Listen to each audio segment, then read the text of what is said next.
Los invitamos a sumarse como miembros a nuestra comunidad. De esta manera podrán acceder a beneficios exclusivos, intercambios en vivo con integrantes del equipo de En Perspectiva, newsletters especiales y bonificaciones en productos y servicios. Y sobre todo, estarán apoyando nuestro proyecto de periodismo profesional e independiente.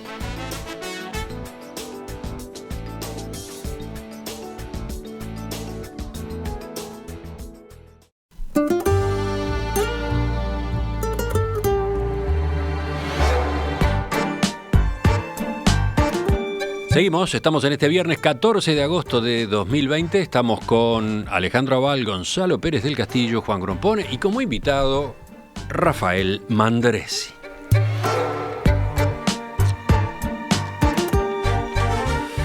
Ustedes saben, la pandemia de COVID-19 instaló acá en Uruguay, pero en realidad en el mundo entero, el término nueva normalidad. Bueno, a raíz de esta expresión tan en boga, Rafael proponía una discusión. ¿Qué es lo normal? A ver, Rafael, te dejo a ti mismo para que sigas.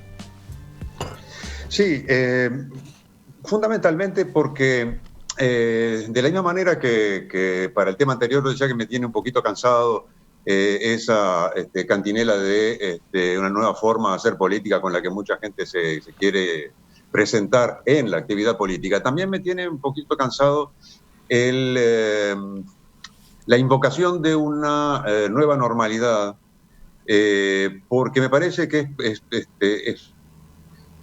no quiero ser demasiado vulgar en mis expresiones, pero me parece muy pedorro, para decirlo. Sí. Ya está. En primer lugar, cuando se... Una expresión típicamente francesa. Sí. Allá en Francia la usan todos. en todos los salones, porque traduce varias cosas. En primer lugar, no es nueva esta expresión de nueva normalidad, no tiene un origen con la pandemia, es una expresión que surgió en inglés, New Normal, allá por el año 2008 y a raíz de la crisis financiera de ese año, para aludir a las secuelas financieras que la crisis iba a traer aparejada.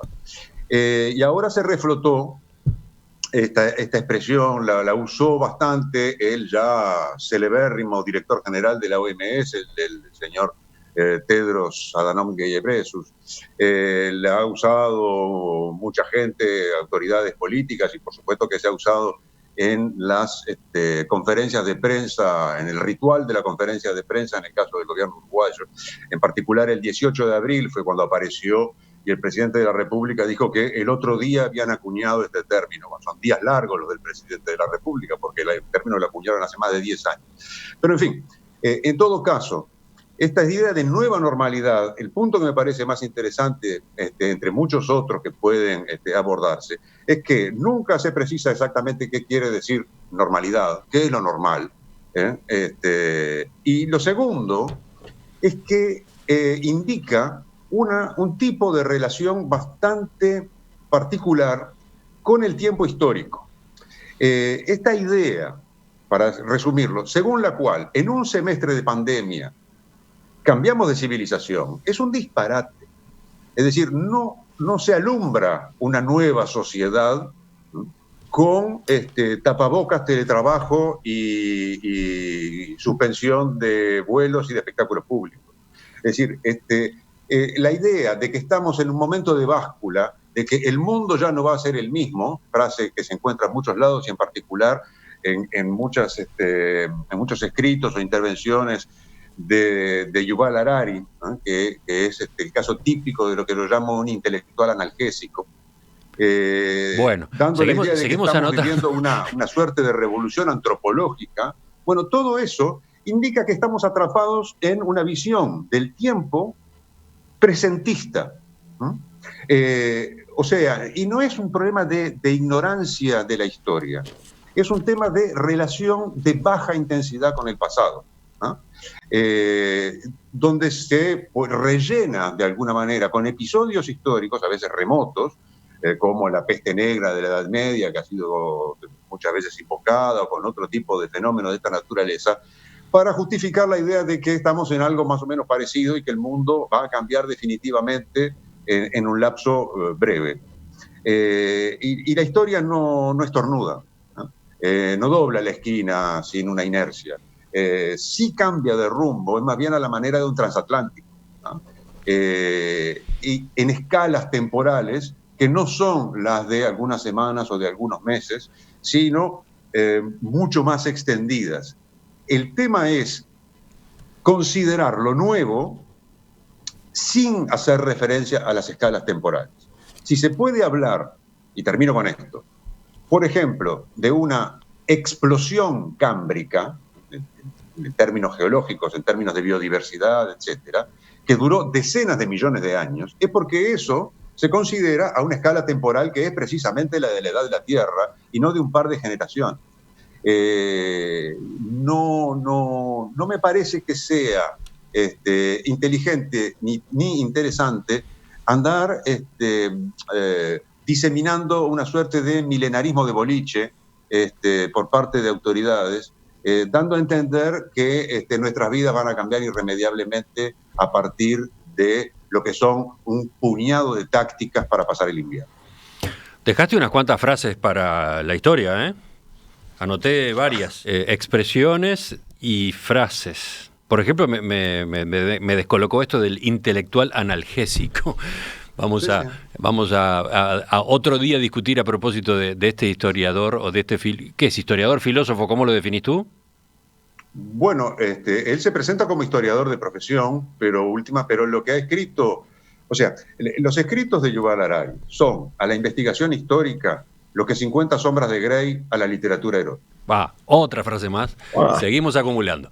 Juan, mientras hablaba Rafael, Juan estaba como disfrutando. Creo que estabas bastante de acuerdo, ¿no? Sí.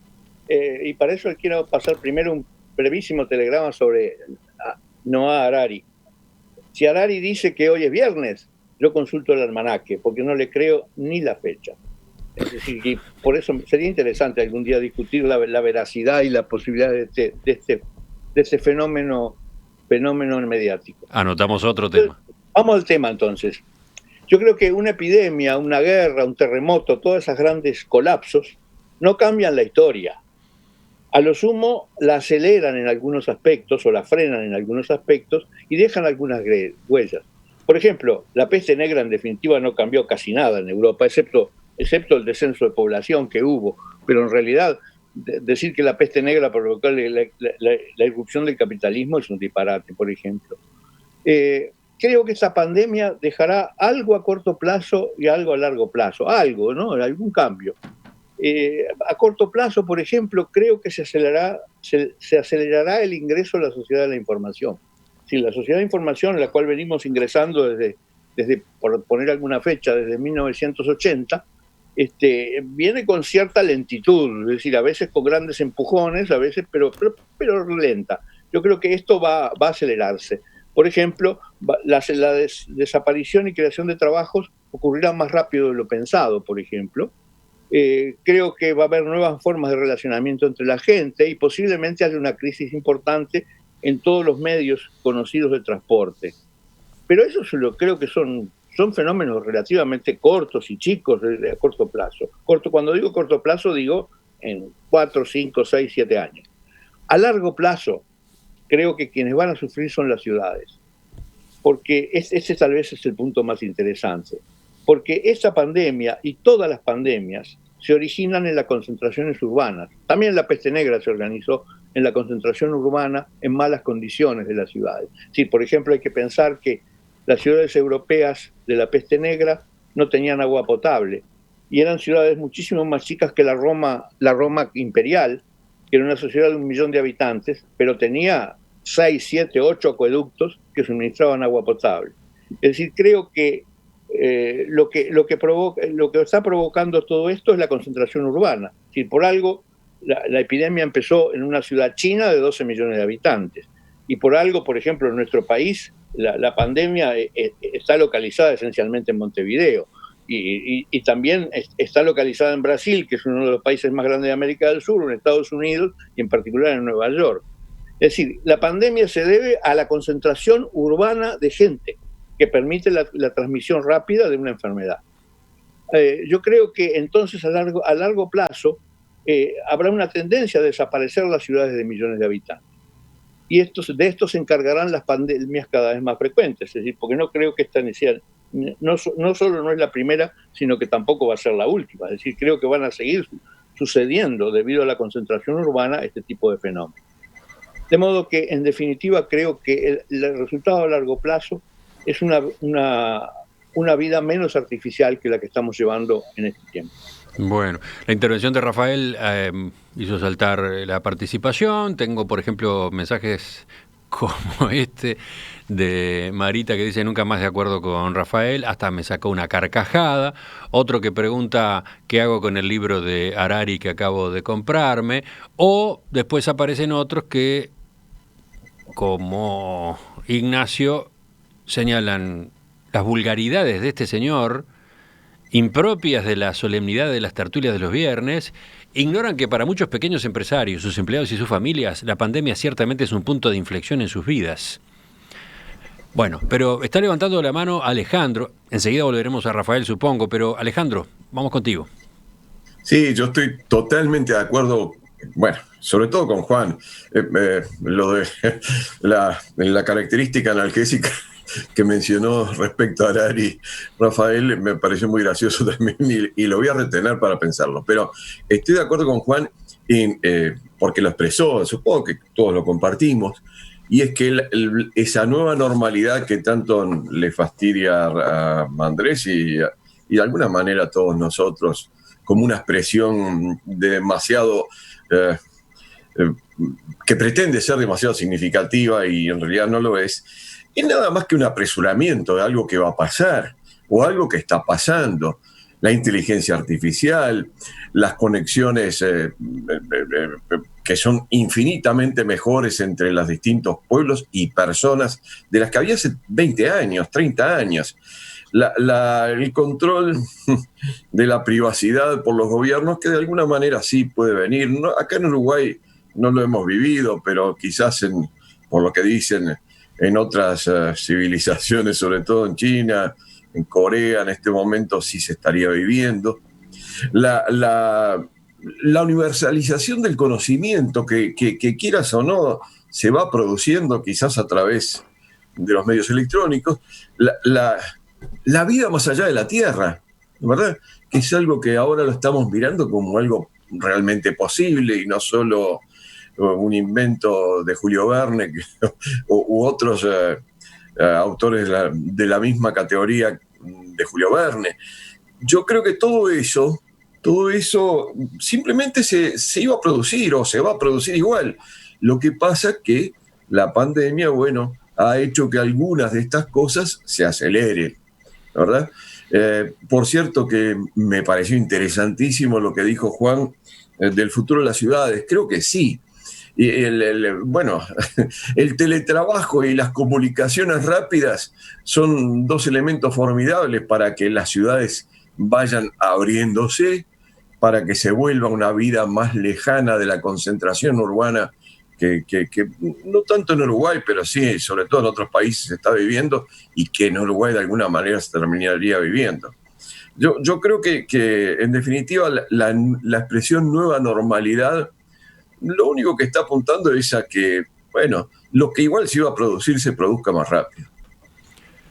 Supongo que sigue agazapado allí Rafael, lo veo, está escuchando y pensando. Pero falta que hable Gonzalo. Dentro de un rato volvemos a quien disparó esta discusión. Sí, yo tal vez voy en una línea un poco similar, pero distinta. ¿Similar es cierto, a cuál? Los cambios no suceden en 6 meses ni en 3 meses. Los cambios vienen con el tiempo. Nosotros estamos viviendo un mundo que está en permanente proceso de cambio. Esto de la globalización no es una broma, es una absoluta realidad. La crisis del Estado-Nación es una absoluta realidad. Y yo creo que lo que hace una pandemia como esta es hacernos dar cuenta de esa realidad. Es necesario esto, no porque esta pandemia va a cambiar el mundo, sino porque esta pandemia te abre los ojos a cómo el mundo ha cambiado y cómo nosotros estamos demorando en adaptarnos al mismo. Esto es un problema de salud, pero hay muchos otros temas que necesitan que toda la humanidad trabaje en forma conjunta, en forma constructiva, para abordarlos. El tema del medio ambiente, el tema de la legalidad internacional, cómo se tienen que dirimir los conflictos entre los países del mundo. Es una cosa, se necesita un fortalecimiento muy importante del derecho internacional, para que no siga rigiendo en el mundo la ley del más fuerte, para que aparezca un presidente y diga America First, y aparezca otro y le conteste que no, que la primera vacuna es la mía, y una serie de... el mundo, yo creo que esta pandemia nos hace ver la unidad del mundo y nos hace reaccionar. Y yo creo que sí que va a haber una nueva normalidad, o como se le llame. Pero creo que nos ha abierto los ojos a muchas cosas. Nos ha abierto los ojos a la estupidez de algunas cosas con las que estamos conviviendo. El hecho del dinero que se gasta en armas nucleares, que tienen la capacidad de reventar al mundo 50 veces. ¿Para qué? ¿Para qué? Si en este mundo estamos todos juntos y las cosas que nos afectan a todos, por igual, o no por igual, pero nos afectan a todos. Entonces, a mí me parece que estos 6 meses, lo que decía Juan, la absoluta falta de necesidad, esto ya lo decía Alvin Toffler en los años 80, la absoluta falta de necesidad de que nos levantemos todos y vayamos todos al trabajo a las 8 de la mañana y volvamos a las 5 de la tarde. Es totalmente innecesario con la tecnología. Esto lo demuestra. El teletrabajo que se ha producido ahora ha pegado un salto, un quantum, el teletrabajo.